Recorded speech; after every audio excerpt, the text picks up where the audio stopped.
Hey guys, welcome to the Reparenting Daily podcast, your daily guide for inner child healing. This podcast helps you establish a consistent reparenting routine and is divided into 3 sections. The first is a daily reading, the second is a discussion of the reading followed by suggested journal prompts, and the last section is a peaceful meditation for closing.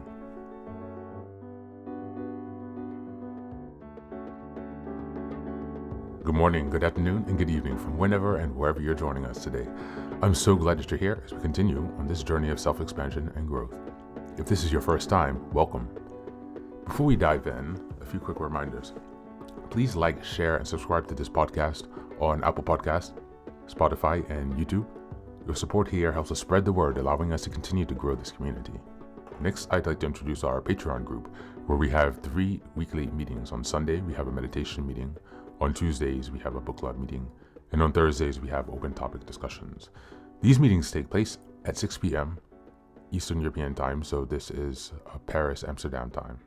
I'm also thrilled to introduce the Reparenting Daily Journal, which you can find on Amazon. This journal follows the exact theme of the podcast, so each week and each monthly theme and sub-theme, it provides you space to keep your notes and plenty of extra resources for each topic we discuss. It's a really great tool, and if you purchase it, you can join our 3 weekly meetings for free. Just send me an email and we'll get you linked into that.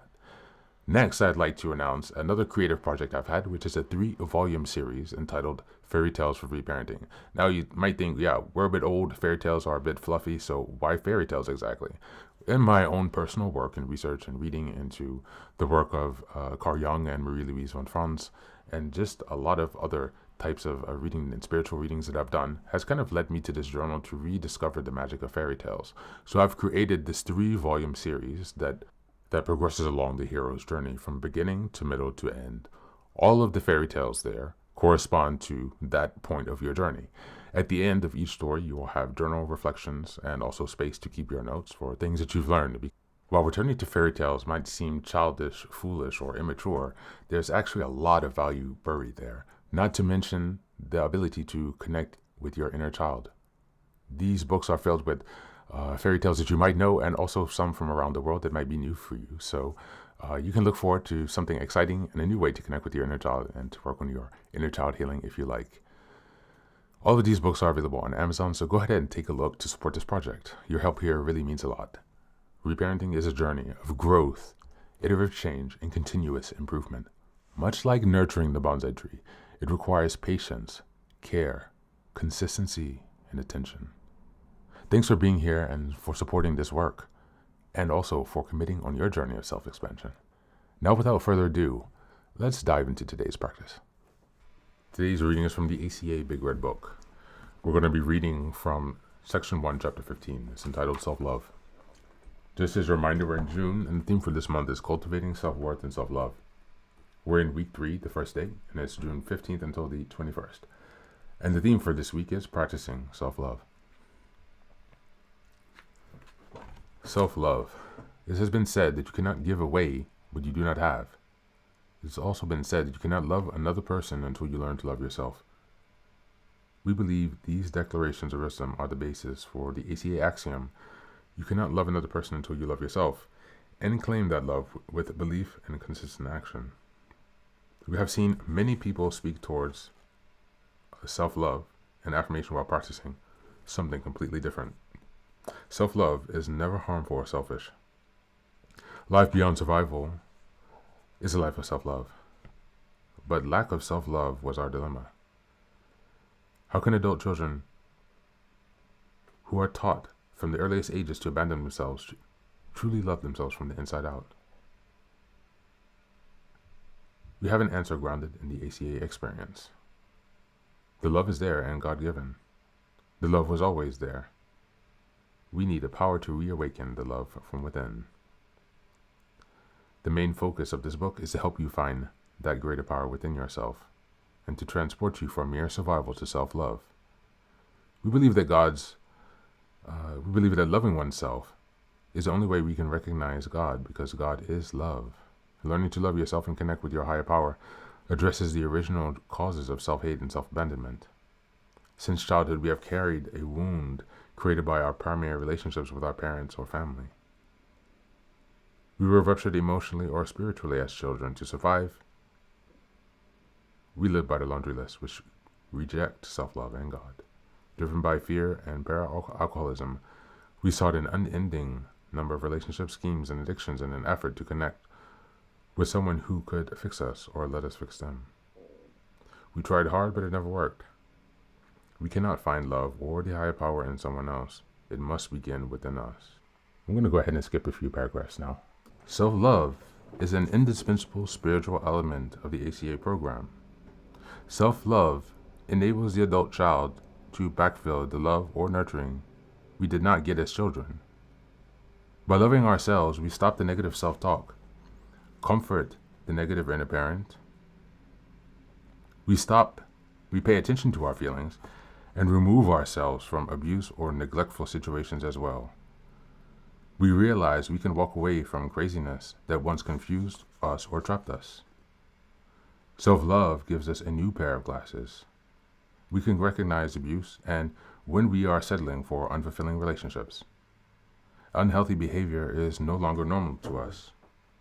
We recognize it and choose another path. We have stopped willingly harming ourselves. We have learned that there are many levels of self-love. On one level, self-love is a simple matter of reminding ourselves that we have worth.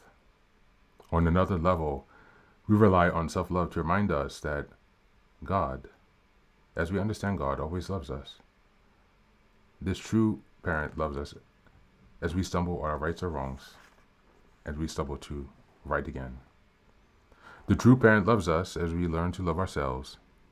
Self-love helps us find our place in the world. We stop doubting ourselves and step back from fear and embrace life. Thank you, and that's the reading for today.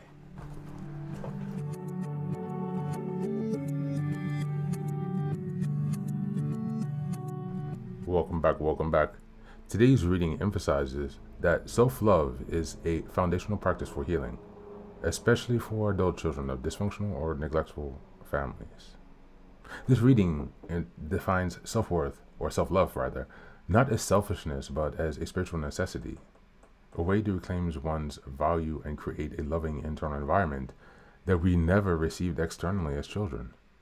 By embracing the concept that we must love ourselves before we can truly love others or recognize divine love, we begin a journey away from survival and towards emotional freedom. Practicing self-love involves consistent action, not just words. Affirming ourselves, soothing our inner children, confronting our negative inner voices, and letting go of the belief that we are unlovable or broken. For reparenting, this reading is crucial. It reframes self-love as the missing nourishment we needed but didn't get growing up. It encourages us to begin giving ourselves the warmth, safety, and encouragement we so long for from our parents. Through self-love, we stop self-abandoning ourselves and instead create an inner relationship with a loving parent. This new connection enables us to heal from shame, build healthy boundaries, and transform our lives from a place of self-worth instead of self-doubt. Instead of being perfect, it's not about being perfect, it's about finally believing and acting as if we are worthy of care. As we go into the journal prompts today, number 1, what does consistent action in self-love look like for me today? What's one small loving thing I can do for myself right now? Number 2, in what ways did I learn to associate self-love with selfishness or shame? How can I reframe that belief with compassion? And number 3, what would my inner child say if they felt truly seen, safe, and loved by me?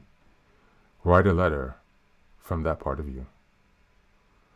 That's it for today. As always, thanks for being here. Take care of yourself, and please do be well.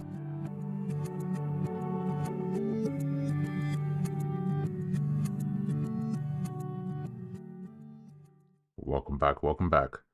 Now, this is the third and final section of the daily podcast. This is your silent meditation. Please go ahead and find a space where you can be comfortable and undisturbed, where you can relax and spend some time with yourself for this 10-minute silent meditation. You can choose to be sitting, standing, lying down, or in whatever position makes you comfortable today. Take a moment to simply be with yourself. Focus on your breath and gently connect with each part of your body. If thoughts arise, don't let them overwhelm you. Just observe them without attachment.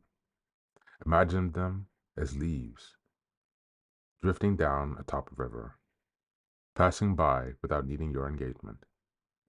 Stay present, grounded, and open to this moment, no matter what time you are listening and practicing this meditation. Namaste.